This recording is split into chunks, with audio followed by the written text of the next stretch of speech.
Thanks very much for the opportunity to join everyone tonight and share some of the work that we've done this year with the Ontario Animal Health Network.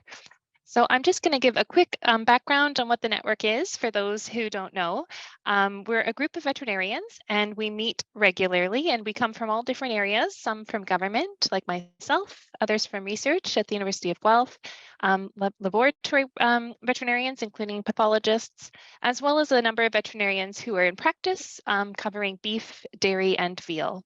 And we meet 4 times a year to look at data that comes from observations from veterinarians, as well as the lab data, and just to discuss the disease trends and what's happening in our province in the bovine health sector. And our goal is to gather that information and make sure we're detecting diseases as they change and monitoring things, and so that we can respond and share that information outside of our smaller network to include veterinarians and producers. And we do that by writing reports. There's quarterly reports that come out for veterinarians and producers in industry. And we're just one of 10 networks. There's 9 other networks covering the other species, everything from bees to wildlife to horses. So this project that we were doing, it came from the detections that producers or mostly veterinarians were reporting to us. And we had a number of reports over a couple of years that were related to calf abnormalities or really poor performance that could be associated with a trace mineral disorder. So these are reported, and we know that the testing for trace minerals is kind of not always used, but usually only selected when things have really gone wrong. And there's not a lot of information for us to draw from in the literature that's Ontario specific.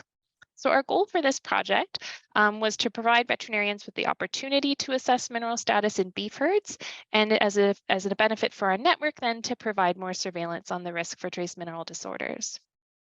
So we have some funds from the network that can utilize to investigate issues further. So as I said, then our goal for this project was to determine mineral status in a selection of beef cows in our province, and as well to better understand the mineral supplementation strategies that beef producers are currently using. And then to give this information directly back to the veterinarian and the herd and those producers so that they could use it to make changes if they so wished. So we did this project. It began in the fall of 2021, and any Ontario veterinarian could enroll a herd in the project by submitting blood samples. They were able to submit blood from 10 random mature beef cattle in the herd, and that went to our animal health laboratory here in Guelph for analysis. And the project covered the cost of that lab testing.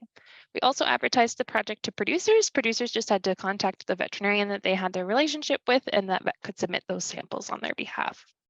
Like I said, the results went right back to the veterinarian for the herd to use. And then we have a follow-up survey that's just in progress now. So there'll be more information to come, of course, at that point, but just following up on how the 2022 calving season went. So I have a few early results just from the blood analysis that I'd like to share with you today. So we had 69 herds enrolled in the project, which was great because we actually initially had funding to do 50, and we had such an overwhelming response that we went back and applied for additional funds so that we could enroll everybody who wished to participate. The average number of cows that were in the herds of the participants was 44, and you can see there was a range there from quite small to large herds, and the average number of breeding heifers was 10. In terms of herd type, approximately half of the herds identified as being commercial beef cow-calf herd, and 1/3 identified as being a purebred producer, with a small number that had both. The majority of herds were using natural breeding, with a very small number exclusively breeding by artificial insemination, and a number of herds, 40% or so, were using both strategies in their herd. Veterinarians typically collected these blood samples in the fall when they were there for preg checks. So we asked as part of our submission form, if they'd performed preg checks, how many cows did they check and how many of those were pregnant? Which isn't a perfect measure of pregnancy rate because producers might not have presented some cows that they already knew were open, but this was just a quick measure that we could take on the day if the veterinarian was there. You can see generally the pregnancy success from the cows that producers presented to the veterinarian for examination was very good. We also asked the producers on the submission form if they were currently feeding any mineral supplements, and you can see all but one said that they were. And I think this just goes to show that by recruiting herds mostly through the veterinarian, we recruited a very certain type of the population, herds that were already working well with advisors to have pregnancy exams and other information, and were also the types of herds that were probably supplementing. So we asked what kind or how you were supplying that mineral supplement. And you can see that overall, the majority of producers were providing it via a free choice scenario with a smattering of other strategies as well.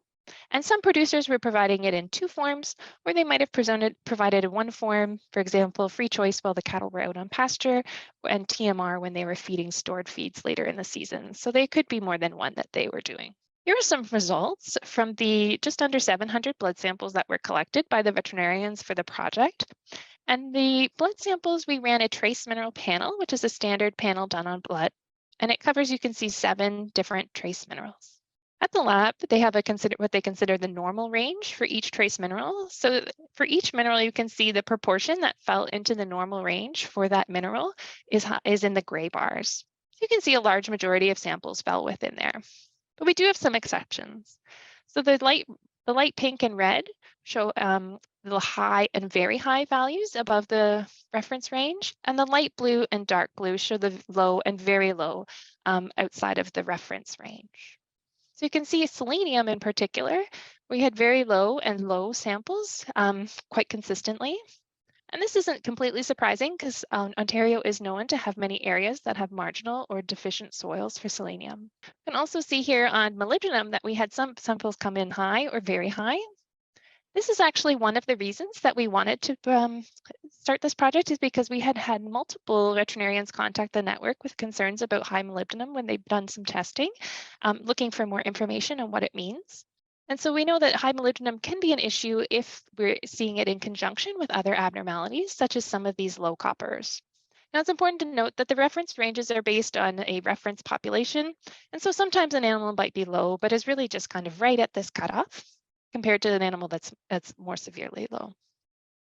One other abnormality we noted was a number of samples with high iron.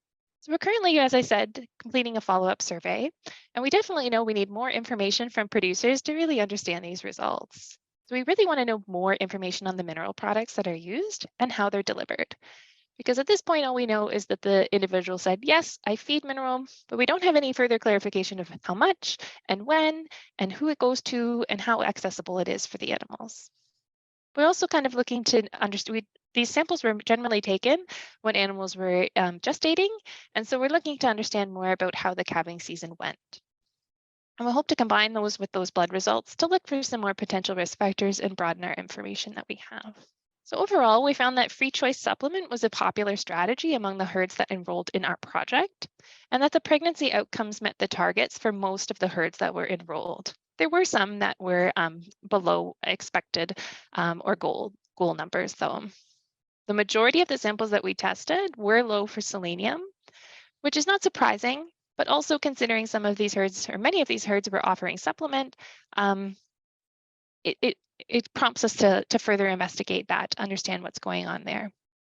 Elevated molybdenum was also a common finding, which may be a concern when it's in conjunction with other abnormalities, such as low copper. One challenge about using blood samples is they can, for some minerals, be a later stage indicator of deficiency, whereas liver samples would give a more accurate picture at any one point in time. However, they are more invasive to collect and weren't really an opportunity for us in a surveillance project like this. So finally, we really know that delivery of mineral products, including the volume fed, needs to be further investigated to really understand those results that are outside of our reference ranges that we're hoping that they would be in. So I'll just leave this here, that for anybody who wants to find out more information from the Ontario Animal Health Network Bovine Network, there's a number of sources where you can follow the networks on social media. As I said, there's 10 networks covering all different species, and there are quarterly reports for producers, which let you know everything from what's going on with BVD in the province to unusual findings or cases that might be of interest to beef producers and cattle producers in general.